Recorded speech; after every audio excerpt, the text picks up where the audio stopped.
I'm a real deal. I'll shoot your liver out and hand it to you.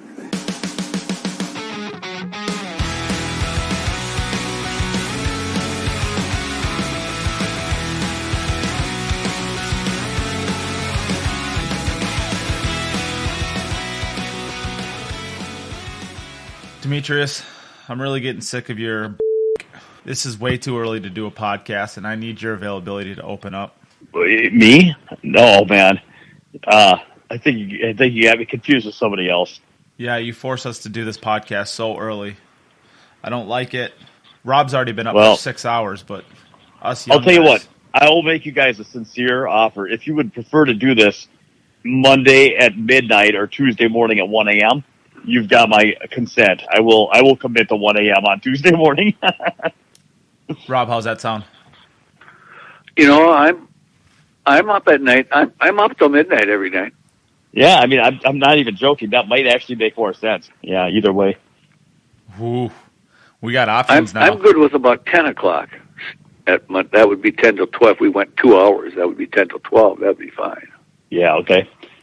We can talk about that. Nate, what do you think? I think that the listeners do not want to hear this, but we can talk about this off air, and that'll be fun. But on the bright side, we got a great introduction that's going to be so entertaining.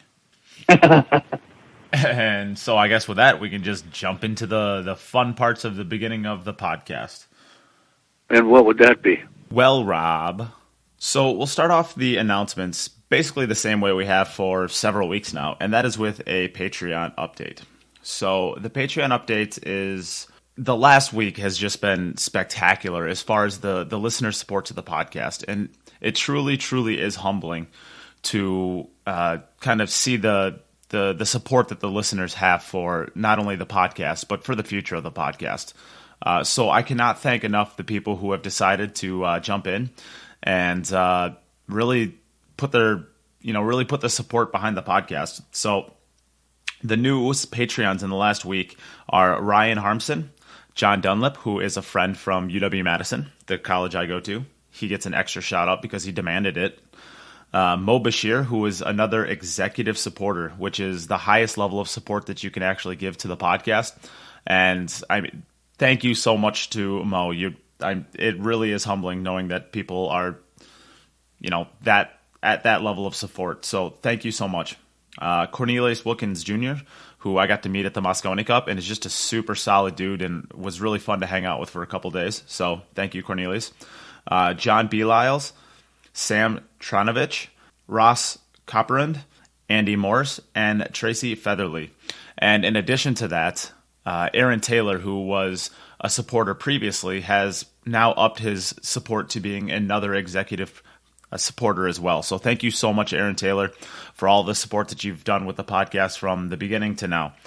And as always, I'm going to be super transparent about what happens with the Patreon support. I am going to be buying probably a camera actually this weekend probably.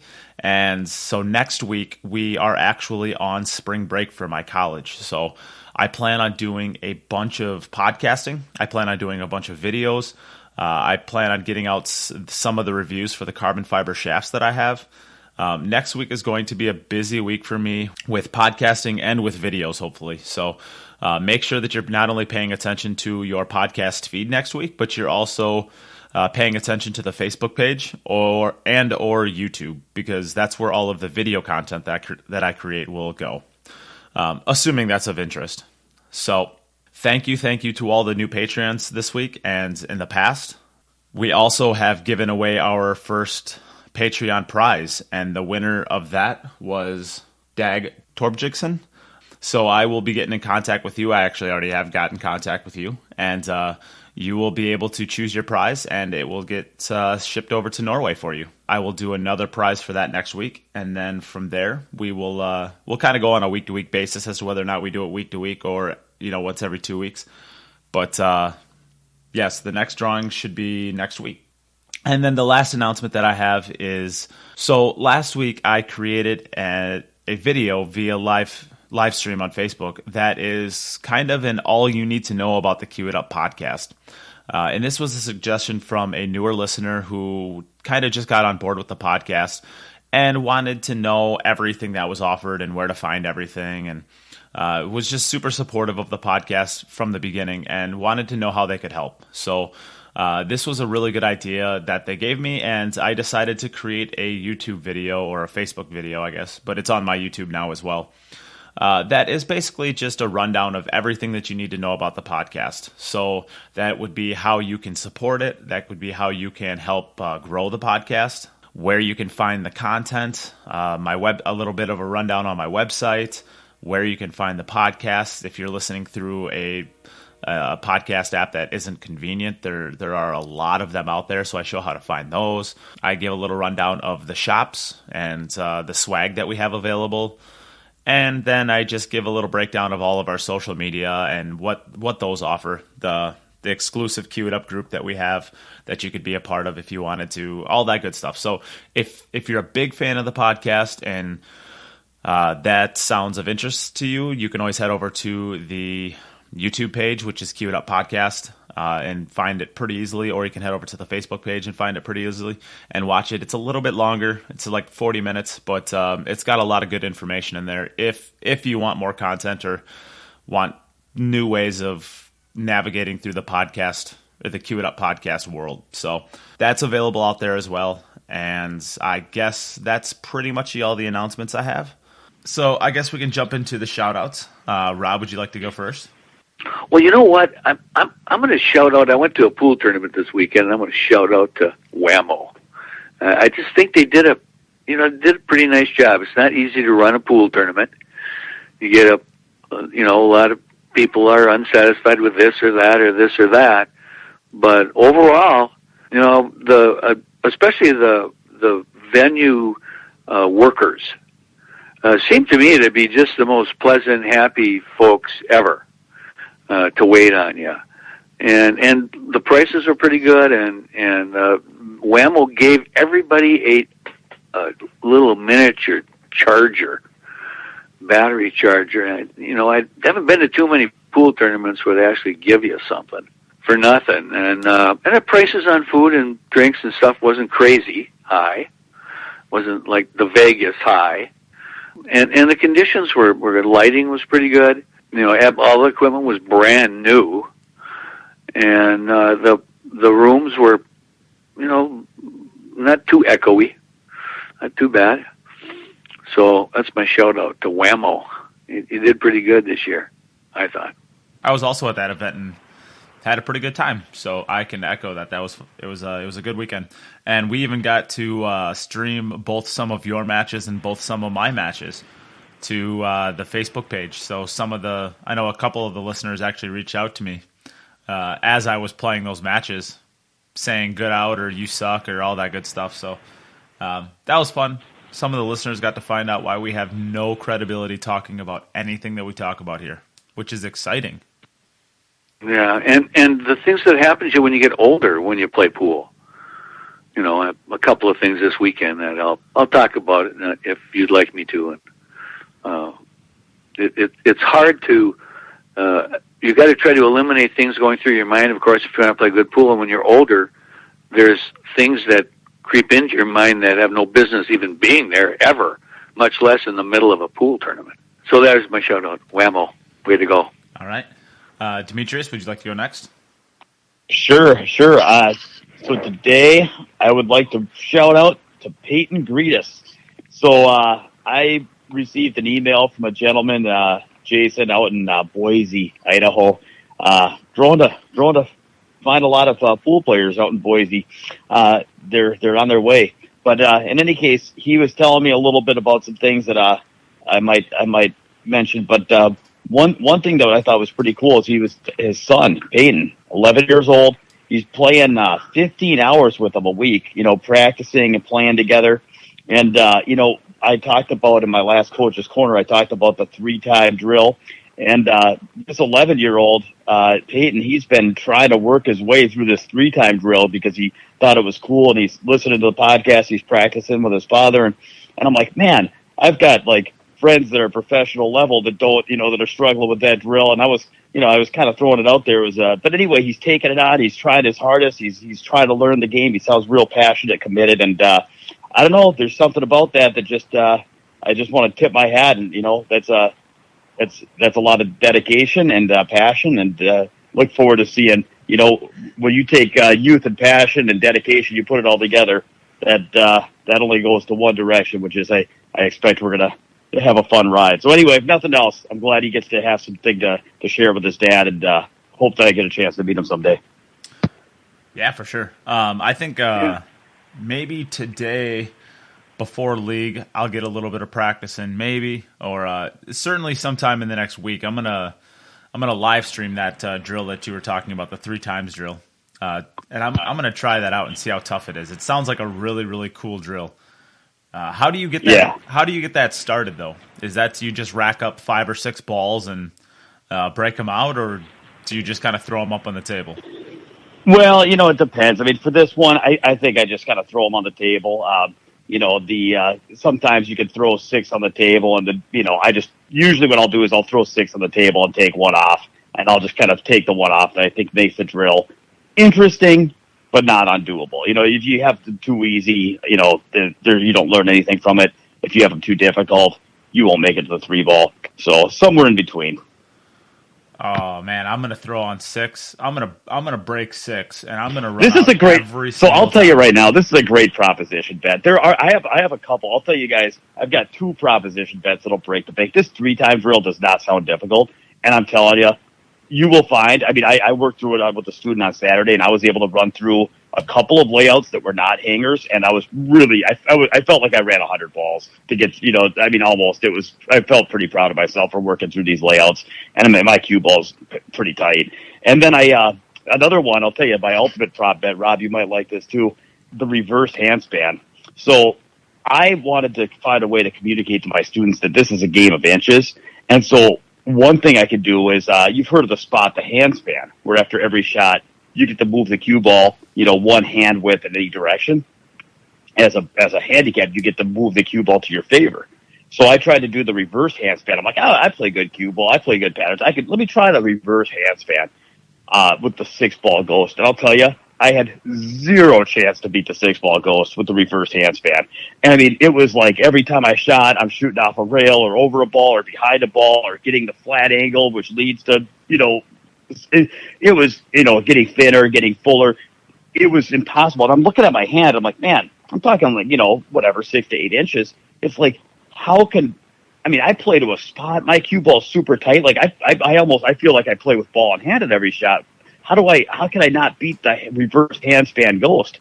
And I'll tell you, when you have to move the cue ball 8 inches the wrong way on every shot, it made the 6-ball ghost absolutely unrunnable. And if I go up to Alex Pagulayan and offer him the reverse handspan, like, he might feel like, well, I'm elite. I have ball in hand in every shot. My cue ball's so tight. My shot making so good.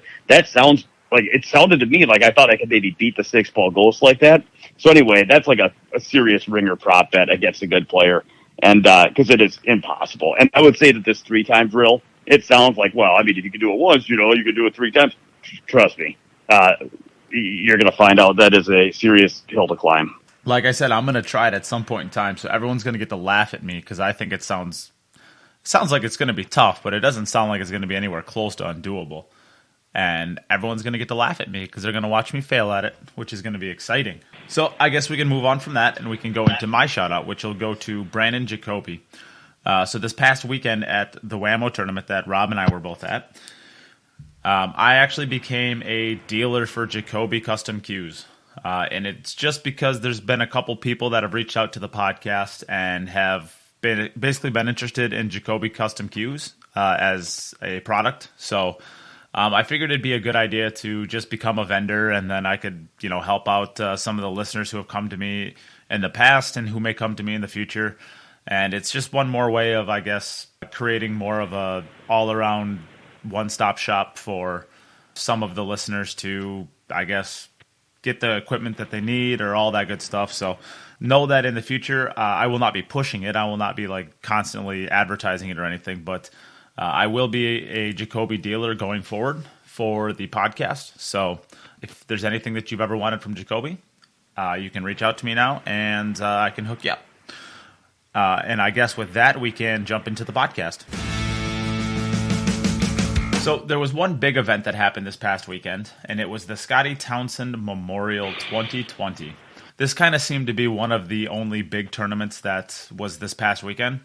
Anytime that's going to happen, there's going to be a bunch of really, really good players. But ahead of the events that are coming up, like the Diamond 10 Ball Open and the Predator World 10 Ball, and for those events that are coming up, there definitely seem to be a huge amount of players coming into town that wouldn't normally be here. So they kind of seem to swing through this tournament on their way to Las Vegas. And because of that, there were just a huge amount of monster players in this event. We can start with the one pocket, which is finished up, and that had Francisco Bustamante beating Justin Hall in the finals, 6-3. So second place obviously goes to Justin Hall. Then third place goes to Dennis Arcoyo, and fourth place goes to Jeremy Jones, and then fifth, sixth goes to Josh Roberts and Sky Woodward. So bit of a surprise maybe that Alex Peguline went 3-0 in this event. I mean, how can you have much of a tougher draw than he did, I guess? So I guess it doesn't seem completely unrealistic.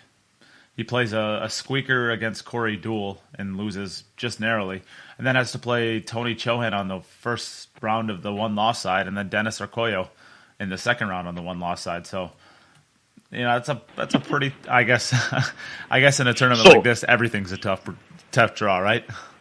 Yeah, so Tony Chohan went 2-0 then? Yeah. Yeah, so that just kind of goes right there. Well, I'll tell you what, the one thing that I'm kind of glad I dodged a bullet on is that I saw that, so good for Justin Hall. I mean, he got to the finals. Again, now he just got to the finals of the Derby one pocket and got it to Hill, of course, against Billy Thorpe. And now here he is again in the finals of a one pocket tournament. And so I mean, Boosty's Boosty. So on paper, I Boosty in a vacuum, I would say he's a favorite. But I actually felt like, after Justin came so close at Derby, I felt like he might have actually been, a favorite to just outrun the nuts just because, now here he is in the finals again. I thought he was just going to find a way to put it away and be like, you know what, this time I'm winning. So I actually am glad that I was kind of tied up and I didn't get a chance to get a bet down. I don't know that I would have bet on him even, but if I could have gotten any kind of odds on that match, I might have taken Justin Hall just because I felt like he was ready to pop something off here. But anyway, I dodged a bullet. But really, in all sincerity, I want to congratulate him. What a great performance to go back-to-back finals in those two events. So good job to Justin. I actually I did watch a decent amount of this earlier on in the event. And I did get to watch the Francisco Bustamante versus Sky Woodward and the Francisco Bustamante versus Chip Compton matchups. And actually, I got to watch Francisco and Gomez, too. I mean, Boosty he's just so solid. I mean, I feel like we're saying this every single week. He doesn't do anything overly flashy. He doesn't have a huge stroke that he throws on a lot of shots. He just puts his head down, grabs his lunch pail, and wins matches. It's crazy that he could be dominating over 3 decades like he has and still be kind of at the top of his game.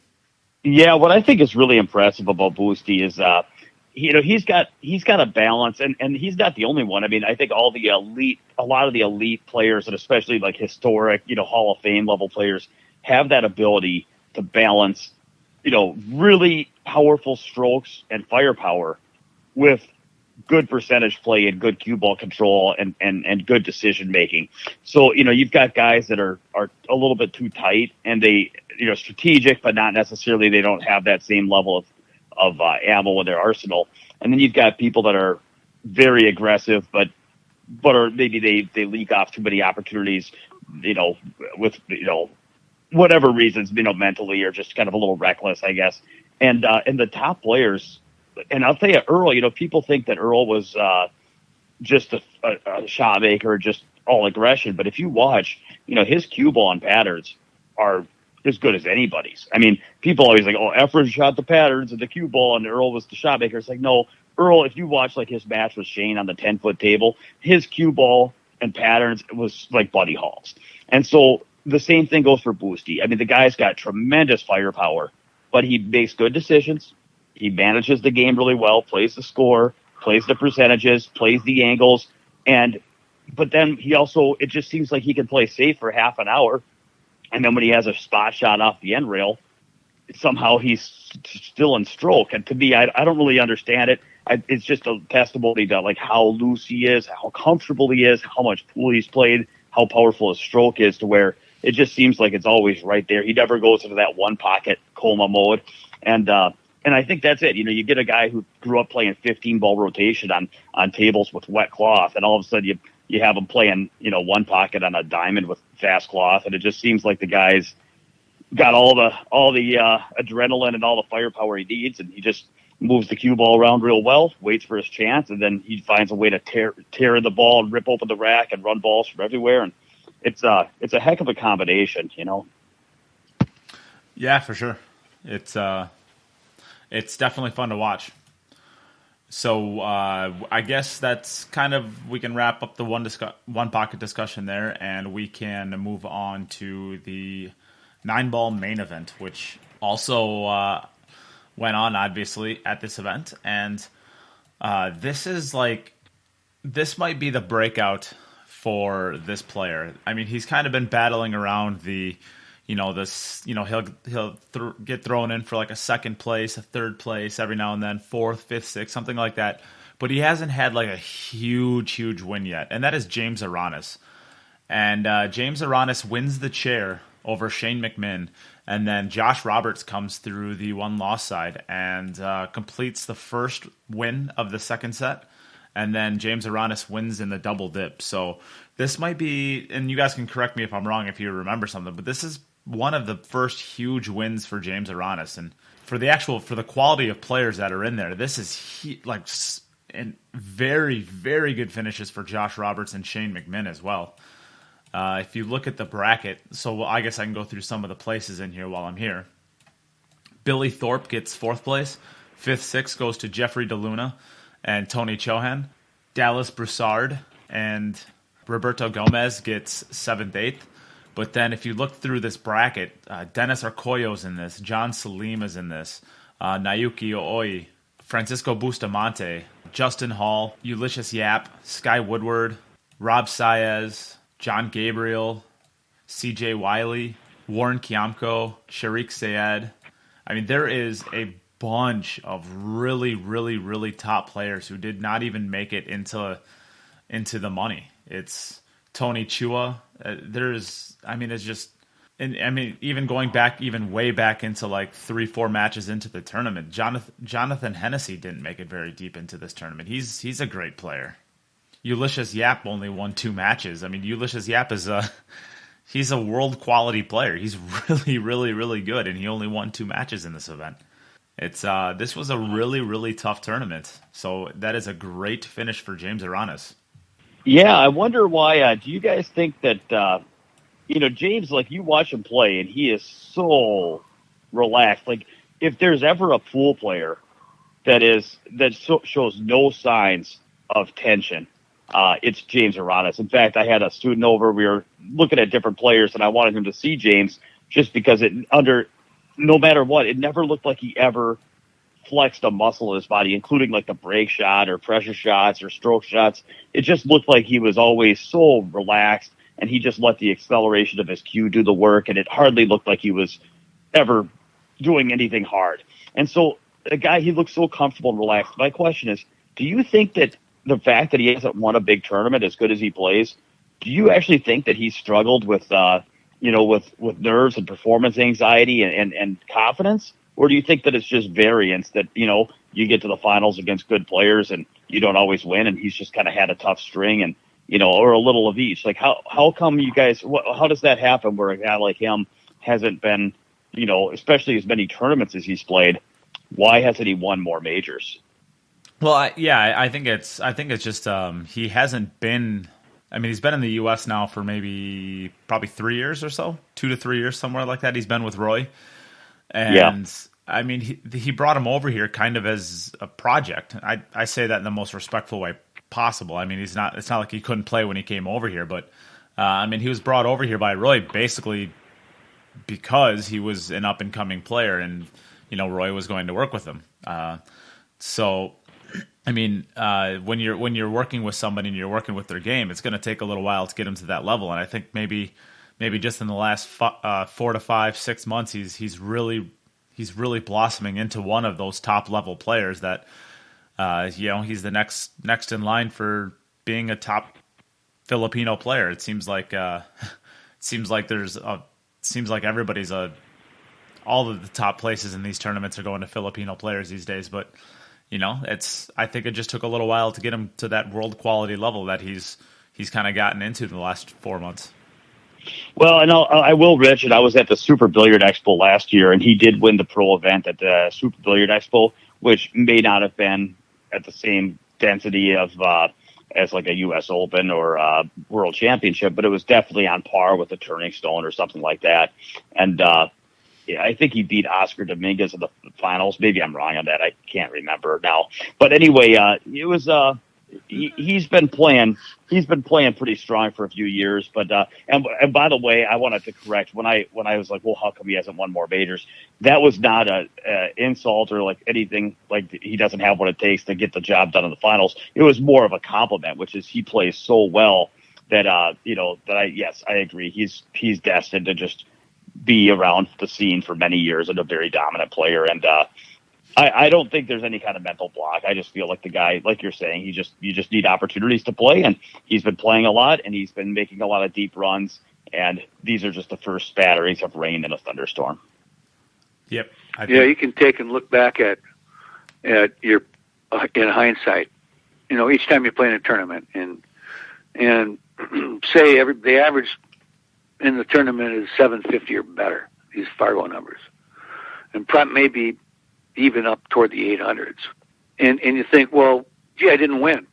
Here I am in a top 10 again in a professional tournament, 20, 30 best players in the world here or whatever in the United States.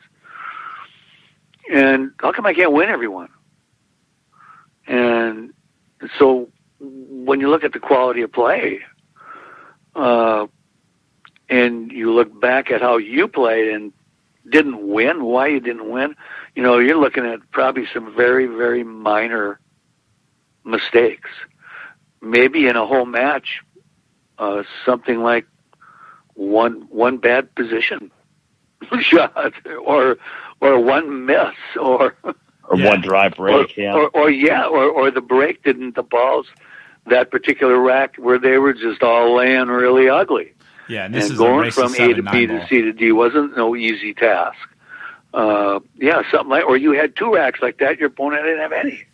Or maybe your opponent missed a shot and left you bad, and you lost a whole match because of that one mistake. When that skill level gets above a certain point, those minor differences are really large differences.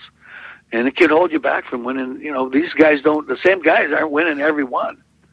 They will repeat during the year as champions possibly, but not back to back to back, not that dominant every single tournament. This guy is the favorite. Well, one thing that I think you're bringing up, and I've had a chance to see that people know this, or they think they know this, or they understand it, but they don't get to see it as often if you're not actually going to these tournaments, which is how everybody in the world dogs it and everybody in the world loses a lot. And so you could take, one guy wins. Yeah, and you can take your favorite players. You can take your favorite players, and maybe Josh Filler, or maybe Shane Van Boening, or maybe Jason Shaw, whoever or Dennis, whoever your favorite player, Alex, and you go to tournaments enough times and watch them play. And, look at, we were just talking about how Alex got 3 and out of the one pocket, and Shoham went 2 and out of the one pocket, all these things, and all these good players that ended up not making it to the finals of the rotation event. And it's like, in the end, you kind of look at it, it's like, man, Shane at Derby, he played 4 events, the Bigfoot, the one pocket, Banks, the 9-ball. He didn't make a run in any of those things. No, I mean, I think he top 10'd the Banks, question marks, like something, but like basically he got eliminated. He lost 8 matches, in short order, effectively, and didn't make any kind of a run in any of those events. And so that's like, you look at a guy like Shane, how do you go get blasted out of all 4 events when you play that good. But then you look the week before he won the Turning Stone. So it's like people don't care about. I mean, you don't get measured by the losses; you get measured by the wins. But everybody loses, and then all of a sudden one day it comes together, and that's how you measure champions: is how many matches did they win, how many tournaments did they win. And I wish that. And the other thing is they play badly. I remember in the finals watching Mika Immonen play Ralph Souquet to win his back-to-back U.S. Opens, and I remember like Ralph Souquet was the one player that I had never really seen just dog it. Like I'd never really seen him struggle. Like I've always seen him play high level. And I was saying that to somebody. I'm like, he's the only guy I've never seen just melt down and dog it. And he melted down and dogged it. I'm like, well, that completes my checklist. Like I've seen everybody dog it. I've seen everybody struggle. And we don't get to see that because as an audience, we always see the people in the finals on the stream. Mm-hmm. So we're watching the top 10 in the world, and then we're watching them on their best day when they're running good, playing good, and having the week of their life. And when you watch the top 10 in the world having their best day, you can get this illusion that everybody just plays great. But the reality is it's a very difficult game. And if you watch those same 2 people in the finals in an early round, the following tournament, yeah. So anyway, there's a lot of dogging it, a lot of struggles, and there's a lot of variance, and everybody loses a bunch. And it's good to remember that, because if you look up any one player and see how often they lose, you might get the impression like, wow, this guy is losing all the time, but they all lose all the time. They're human. And they're playing against players. Even though they don't look like it when they're firing balls in at one after another, we're playing perfect shape. They are human. You can see it too, even in the finals of the big tournaments, if it's close. And those last few games, they don't play the same. The arms are a little tighter, and the shape isn't quite as good, and decision making maybe not quite as good. In those last couple of games. Yeah. So I guess we can wrap up the discussion there. I will also talk about the women's, because they also had a women's event. They do not document this nearly as well as the men, so it's a little bit harder to find information on it. But Janine Lee gets first place, and Ellen Robinson gets second place. And then third place goes to Robin Petrino. I think it's Robin Petrino. So they do not have their own bracket that I'm seeing online. They just have a paper bracket. So that is basically the information that I'm able to get on this. And I guess with that, we can move on to the upcoming events.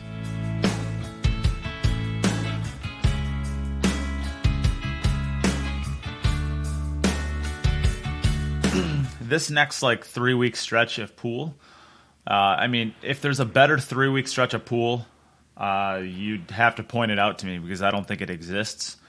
And that is because we get the Diamond 10-Ball Open, the Predator World 10-Ball, and the World Pool Masters, all in back-to-back-to-back fashion. So I'm ridiculously excited for these next few weeks. And luckily, I have spring break starting next week for my schooling. So next week is going to be all podcasting and watching pool, which I'm pretty excited for.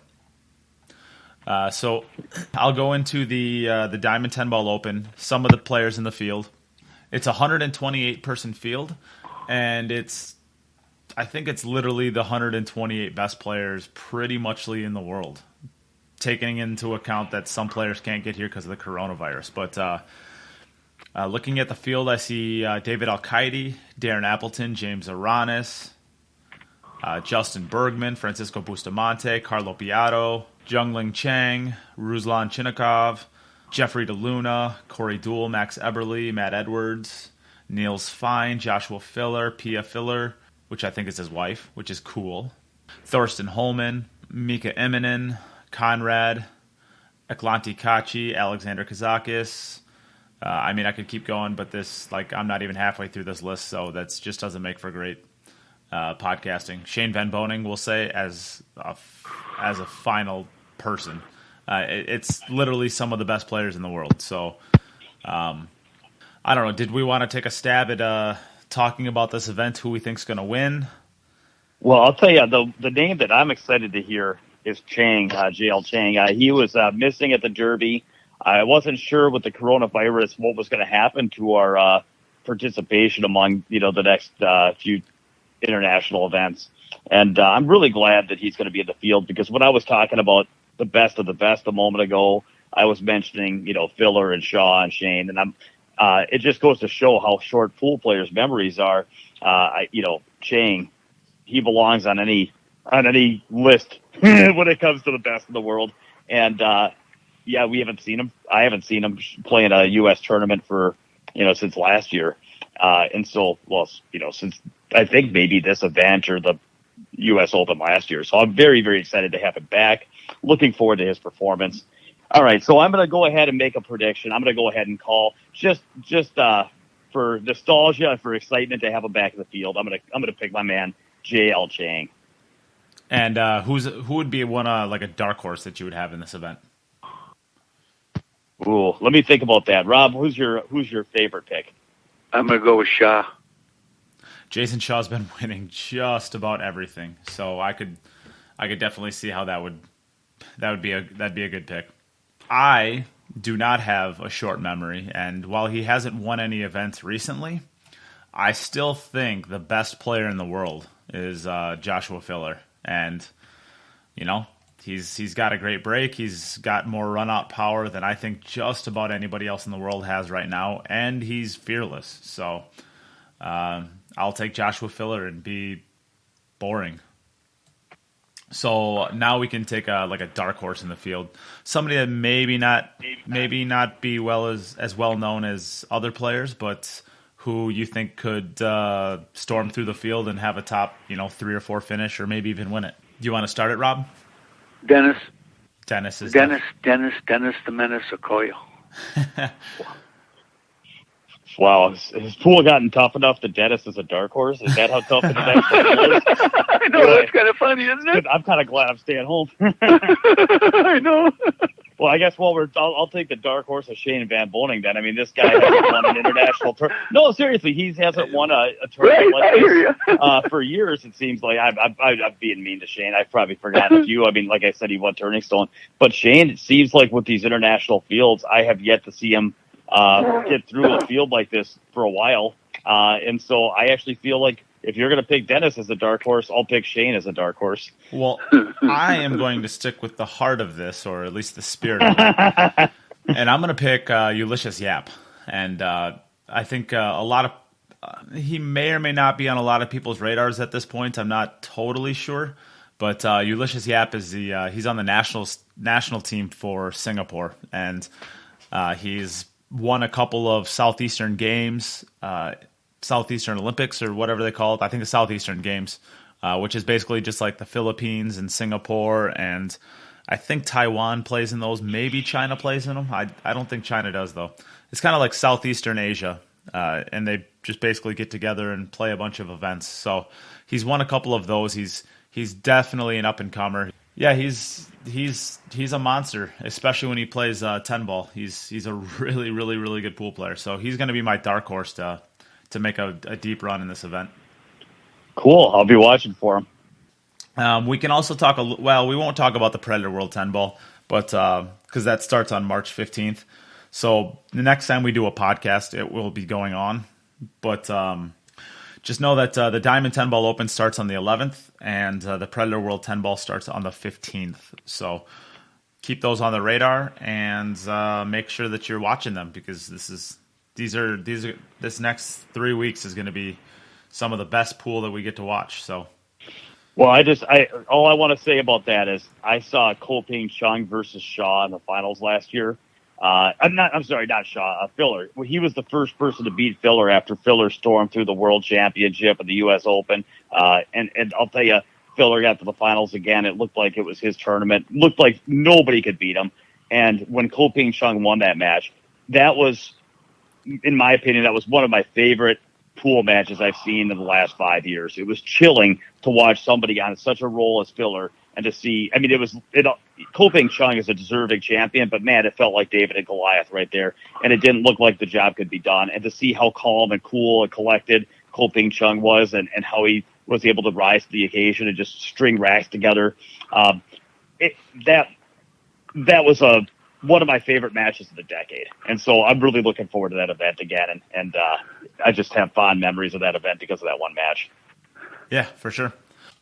So I'd just like to add, this is a local tournament going on now this next week for any players interested in watching some three-cushion play at the Billiard Club. I believe it's in St. Paul, North St. Paul there, not too far off of 35W. That's going to be going on this Friday, Saturday, and Sunday.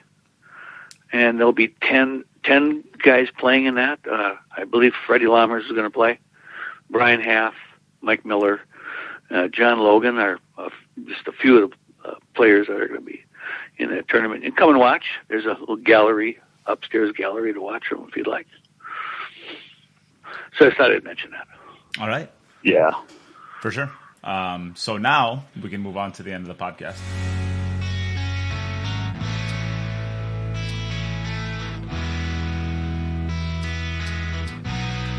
Okay, so I have a discussion topic that I would like to talk about, and this was a situation that came up this past weekend. So 2 weeks ago, Wisconsin has, I think, 4 different state pool tournaments. Each of them are different organizations. So last week we had the WSBA, and this week we had the WAMO event. They have different rules.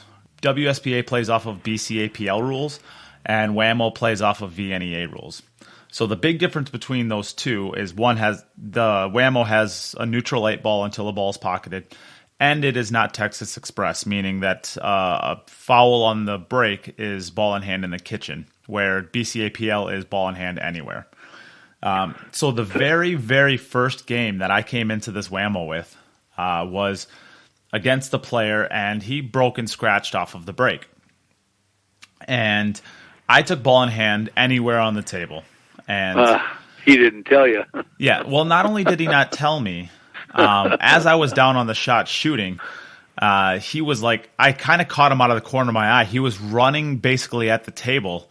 And when I was kind of going through on my follow through, and I kind of caught him out of the corner of my eye. You see something running at you out of the corner of your eye, whether you're shooting or not, you kind of notice it. And he runs over right away, and he yells ball in hand, or he yells foul, and grabs the cue ball really quickly, and he basically pushes me out of the way just to get to this cue ball. And so I'm just, there is definitely a debate as to whether or not you could tell your opponent about it. You're playing in a team event where you have 4 other people relying on you. But, well, we won't even talk about, I felt very disrespected basically that this guy just basically sprinted up to me and pushed me out of the way to get to the cue ball while he yelled foul.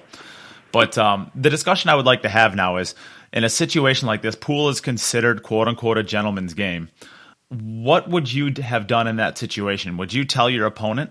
Yeah, I tell him every time. And Demetrius? It freaks them out when you're so honest. It's a form of sharking, just being honest. Right. Yeah. They go, oh my God, he didn't let me commit a foul. He told me I was going to, and I stopped. Wow. Yeah. Yeah, I think that there's an interesting distinction, and here's the distinction that needs to be made. Is it a strategic error, or is it a rules error? And so I think that in this case, I think we're all in agreement that you got to tell your guy, hey, it's in the kitchen. Because here's why. It's because 8-ball is the game where there's more variations of rules in 8-ball than any other game. Although the 9-ball break is getting to be anyway. So there's quite a few rule variations in 8-ball, and so these are things that you should mention. Now, in general, I would say that the opponent is typically supposed to play the role of the referee. So they're not supposed to help you if you're making a strategic error. So, Rob, if you're shooting the 8-ball and there's still a stripe on the table or your stripes, they're not supposed to say, hey, no. Look out, sir, there's a stripe on the table, because here's why. It's because, but these questions come up, and there's a lot of conversation about that. Like, should your opponent, quote unquote, good sportsmanship, point out that you still have a stripe on the table if you're preparing to shoot the 8-ball? And in that case, the answer is no.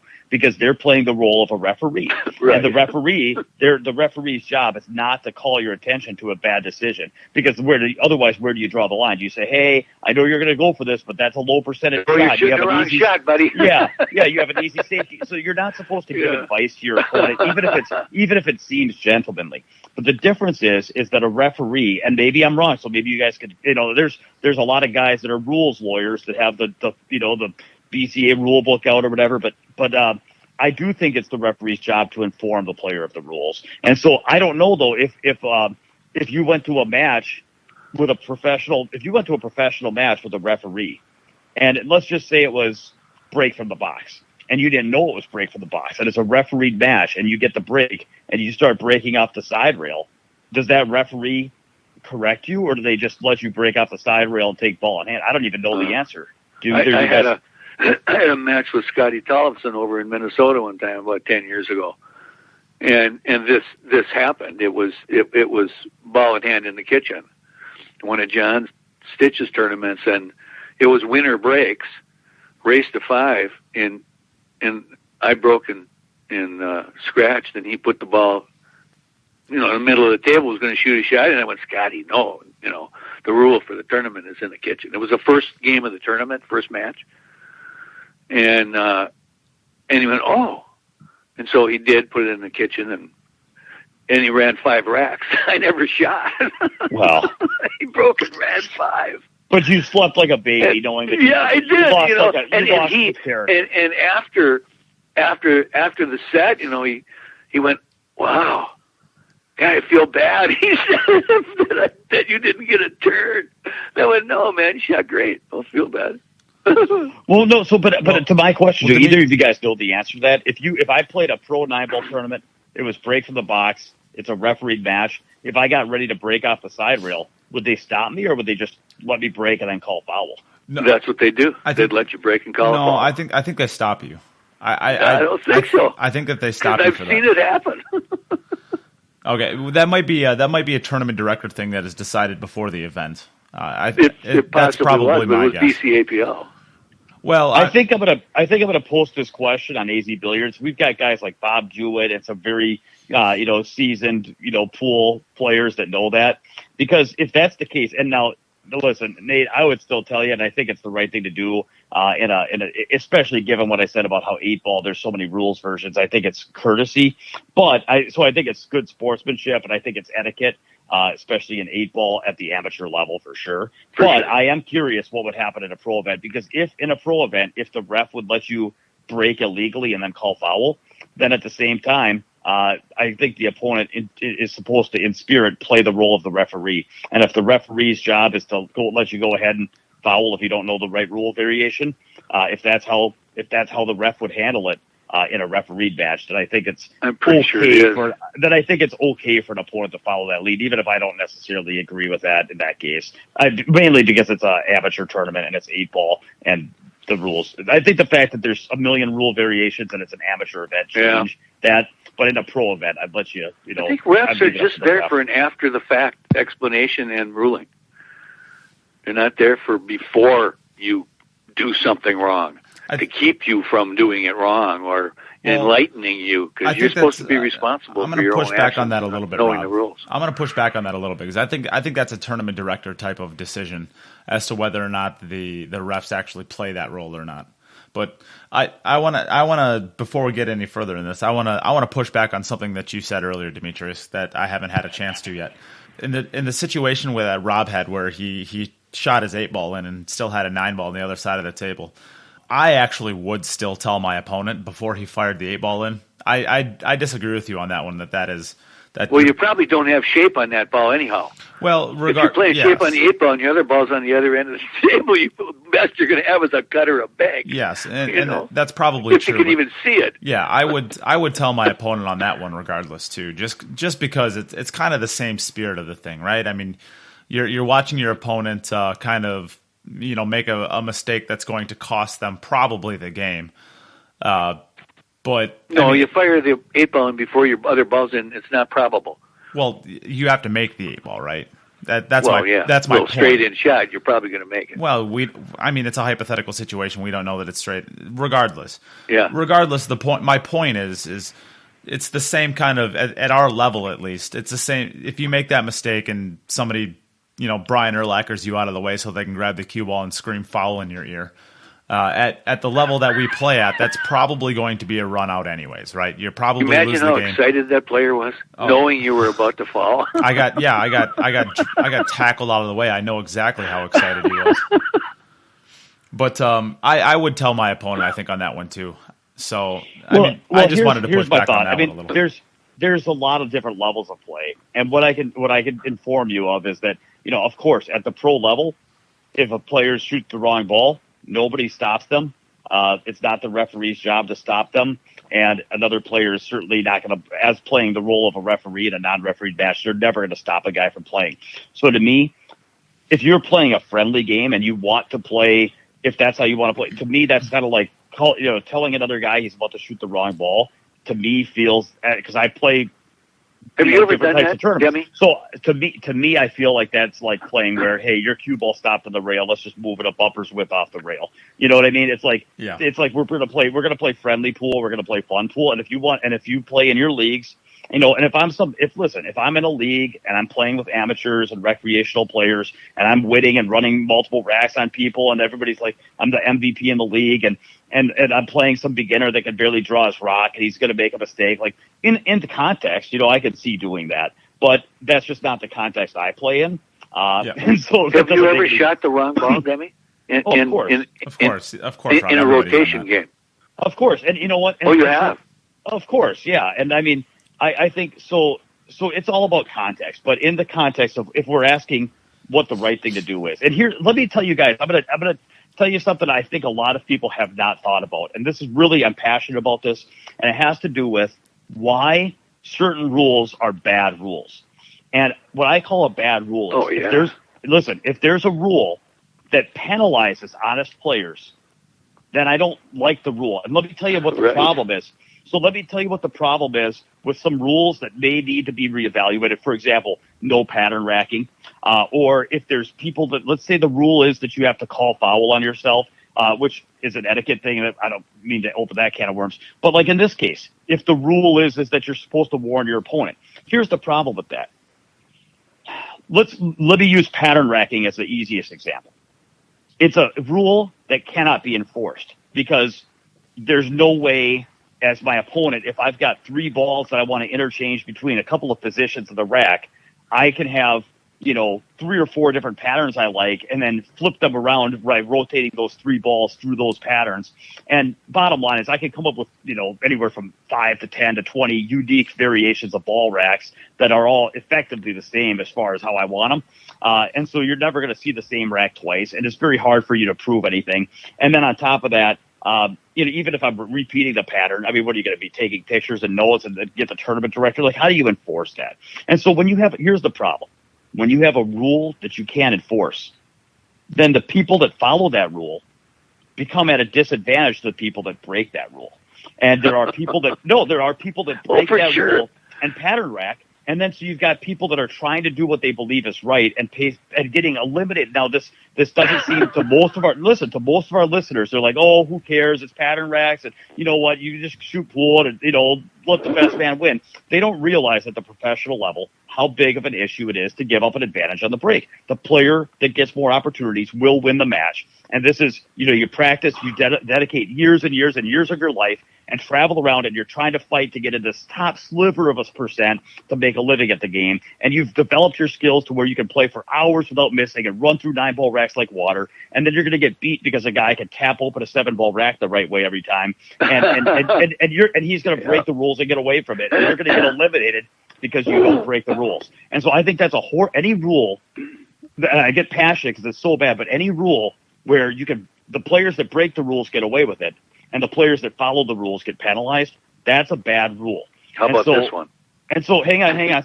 So we can talk about rules like that, but my point is that if you make it an opponent's rule to call, if you made that an actual rule to say it's your job to tell somebody before they foul, well then if they don't tell the person, then they get rewarded. But if they follow that rule and tell the person, then they pay the penalty of not, being in their chair and watching the other guy run out. So I think the problem with this etiquette is that the people that break the etiquette are at the advantage. And so not only is it at the professional level, is it correct to play the role of the referee and not correct somebody for making a mistake. So not only is this the correct technical way to play it, but I think that it also is good in the sense that it doesn't penalize people who play by the rules. So those are my thoughts on it. Yeah. Yeah, that is essentially exactly what happens also with any rule that makes it a choice. Every rule should be a rule. You either break it or you don't. Yeah, I want to follow the rules and not be eliminated because I do so. Yeah, right. Yeah, be honest. We have a league rule as an example that you have to. There's no safeties in this bar league. You have to make an honest attempt at pocketing a ball. That is the worst rule in the world. And I'm telling you, Rob, I played a ring game. So check this out. I played a 10-ball ring game tournament where you had like 6 guys on a table and you had poker chips and all this. I did this in Iowa like 10 years ago or something. Yeah. And we played ring game rules, honest effort, because you're playing in a ring game. There's no benefit to playing safe. Well, until we got down to the final 2. And then we're heads up.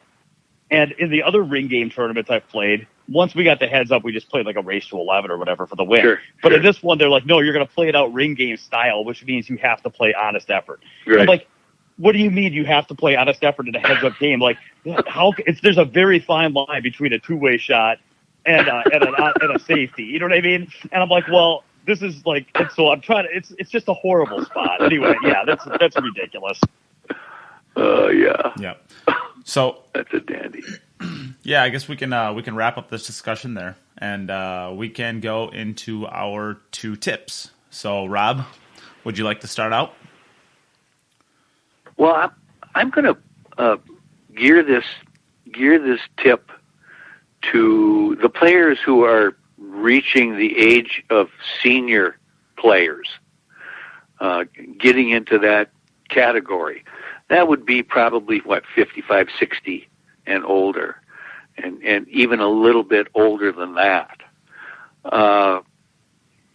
You got to kind of think like an 18-year-old, which is very difficult to do when you're 60. They seem to have an ability to not go beyond what's exactly in front of them. In other words, you hear about, playing pool in that exact moment of time, not thinking before or after, or just that moment. And it seems to me, watching the younger players, it's so easy to do that if you're young, and so tough to do it if you're old. So my advice is have a positive distraction with you of some type to kind of trigger you to think like a fearless younger player. Very difficult to do. As you get older, we tend to fear more things because we have less time left. So try to overcome that for all the guys out there who are over 60. I use sometimes I use hypnosis as a substitute for pure mental toughness. So that's all I got on that. So my tip this week is going to be, so when playing 8-ball especially, you're always going to have a million different opportunities to run out of a rack. That's hyperbole slightly, but it's not super far off. The idea is there's always going to be, of course, one best way to run out, and that is 8 stop shots or whatever it is. There's going to be one best way, but there's a bunch of other different ways to get out from a rack. So with optimizing your ability to run out, you should be playing positioning on as many balls as you possibly can. So what I mean by that is, let's say you have to go to a rail and back out. You got to travel a foot to a rail and then a foot and a half off of that rail to play positioning on one ball.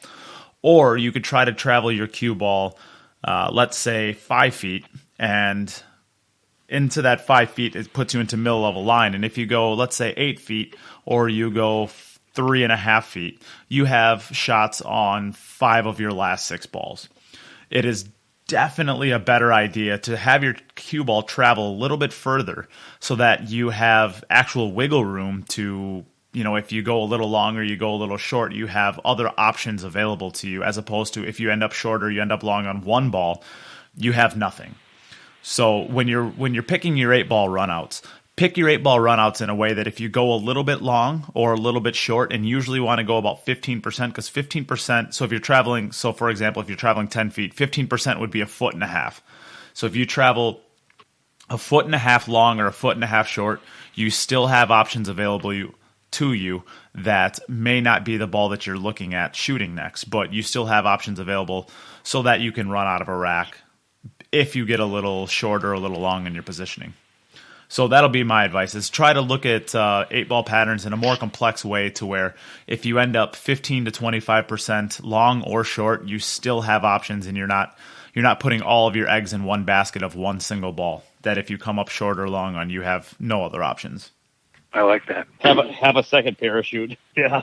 Yeah, for sure. So with that, we can wrap up our 2 tips, and we will head into Demetrius's Coach's Corner.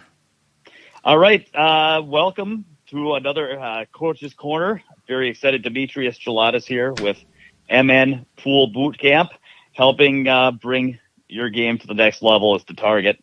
So this week, I am going to bring up something about on the mental game side, and I'm excited about the Coach's Corner in the sense that I can take on some of the mental side of pool. One of the challenges is that with learning to play good pool is that you can watch what top players do physically, but you don't get to really see how they think or how they approach the game mentally. And there's a huge gap in thinking between recreational players, amateur players, and professional players. And the more clearly you can look at the game, the better your pool game will follow your mind. So it's a hard subject to start getting into. It can be organized in many different ways. But this week I want to focus on just one specific aspect of that. And this is because of our conversation about how many times the top players fail. I want to talk a little bit about our attitude towards failure and how we can embrace failure. And so I think this is something that stops a lot of players, is that most players, they want to win. I mean, that's what they want. They want to hit their result goals. They want to hit their accomplishments. They want to win tournaments. They want to win matches. And they think that winning is good and that losing, therefore, is bad. And they would like to find a way to win, but they're afraid of losing and they don't like losing. And that poses a problem. And the problem is there is no road to success that is not absolutely paved with failure.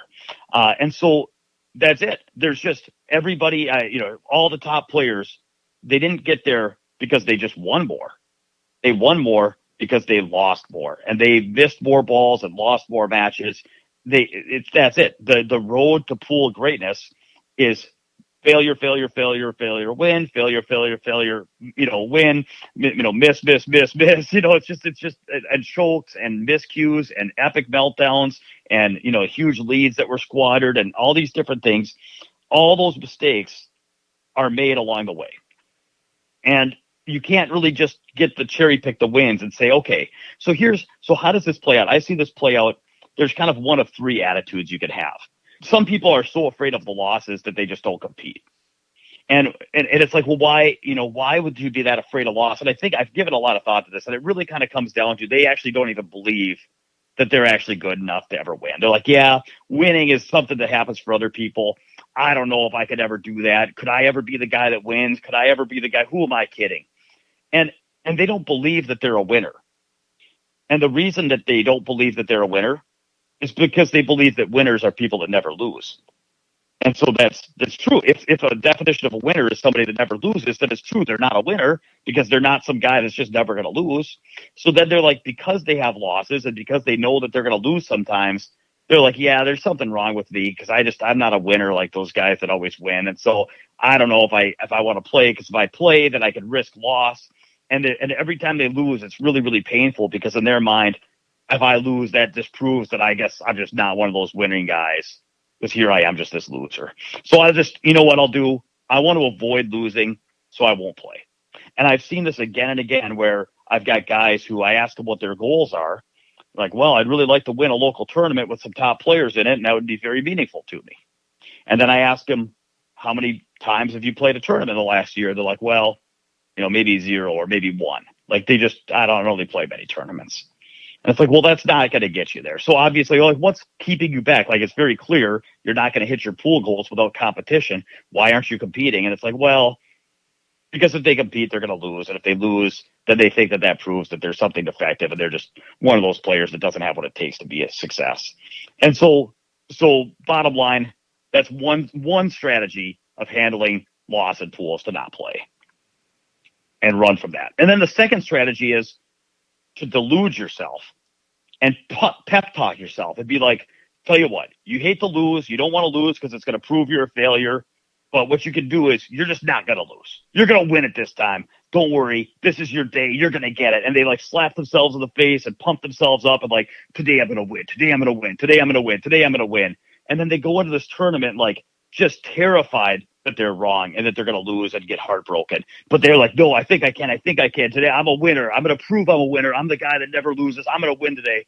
And then they go out there, and there's a huge problem with this mindset, which is when you're not realistic, you've got your delusion. You've got this, fantasy or this, imaginary land that you're trying to convince yourself that you're the main character of a movie and you're going to make the 3-pointer at the buzzer. But the problem is reality is there trying to intrude. And the reality is other players that you can't control are going to do what they're going to do. And they're trying to eliminate you from the tournament. And odds are it'll happen. And odds are you're going to lose. So when your dream that you're trying to believe in collides with the reality that's bursting in, it creates very unpleasant situation, and it puts a lot of pressure on you. If you're so terrified of loss that you think that a loss means that you're a failure as a human and as a player, and that you're never going to hit your pool of goals and everything's horrible in the world, then if that's how much pressure is on you on every shot, is that every miss threatens your whole universe, then it's hard to play freely and confidently with that kind of tension. And so strategy 1 is to not compete. Strategy 2 is to try to delude yourself into thinking you're never going to fail and that today's your day, which just creates a ton of pressure, causes meltdowns, and a lot of pain after the fact. The third strategy towards failure is to say, I understand that you can't have success without failure, but also I understand that you can't have failure without success. And so rather than trying to find a way to cherry pick the successes out without getting stung by the thorns of failure, how about I just embrace failures?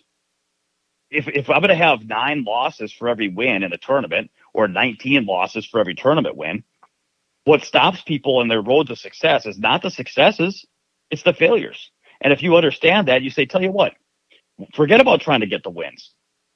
I don't need to try to get the wins. The wins will happen when they happen. Why don't I just go try to collect failures? Why don't I go out and try to fail out of 19 tournaments? Because if I can go fail out of 19 tournaments, odds are I'm going to end up winning something, and someday somebody will hand me an envelope of money and take my picture, and that'll be pretty cool. But like, that's not the reality. The reality is not that I'm the player that's always going to win, but the reality is that if I enter enough tournaments and give myself enough at bats, and I'm okay handling the losses, and I'm not putting extra pressure on myself, and I'm not letting this deter me from competition, then the reality is that I will get better and I will achieve some amazing things in pool. And so my advice would be to collect losses and to embrace losses and look at them as steps in the right direction, not steps in the wrong direction, not steps that something's wrong, but steps that something's right. Because all the great players I know laugh off failure, and it doesn't break their stride, and they regroup hard, and they're just like, well, they come back strong the next time, and it doesn't change their image of themselves because they're realistic and they know that that's part of what's going to happen. And the players that I see that are trying to be the guy that doesn't fail, those are the people that I see getting stagnant, avoiding competition, putting too much pressure on themselves, playing too intermittently, and playing too tight. And so I think that instead of trying to hit the successes in pool, I say you go out and collect failures and go try to lose out of your next tournament. Go try to make your choke on your next 9 ball. Just go collect the chokes and the losses, and and smile about it, because there's going to be a lot of them. And if you go try to collect a lot of those, if you can collect more miscues, choked 9-balls, and losses than anyone else, odds are you're also going to end up with more wins, just as an inevitability. So that's my advice. And once again, Demetrius here with MN Pool Boot Camp. You can check out my website, www.mnpoolbootcamp.com. And by the way, I'm not just providing local instruction. I do boot camps for players across the country. So I love hearing from people from coast to coast. Summertime's coming pretty soon. Love to have you guys book a few days, come train with me, and I can help you take your game to the next level. Thanks. Okay, fellas, been great talking with you again today, and all the listeners out there. Yep. Hope you got something out of it. Yep. Thanks for joining us again this week, guys, and till next week.